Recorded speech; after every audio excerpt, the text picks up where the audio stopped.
Syeda Ralen, sebuah surat izin sakit seorang pelajar SMP bernama Udin viral di TikTok. Surat izin Udin itu viral karena menggunakan kata-kata puitis di dalamnya. Surat izin Udin viral setelah diunggah akun TikTok @ari pada Selasa 15 November 2022.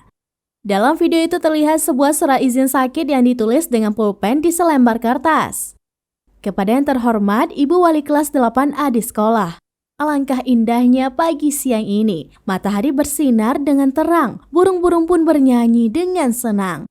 Bunga-bunga di taman semerbak mewangi dan bermekaran, tapi ada satu bunga yang layu, yaitu saya, Udin. Hari ini saya sakit, jadi tidak bisa masuk sekolah. Dari muridmu yang layu sakit, Udin.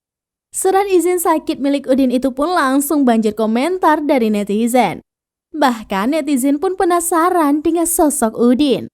Pengunggah lalu membagikan video Udin saat sudah masuk sekolah lagi.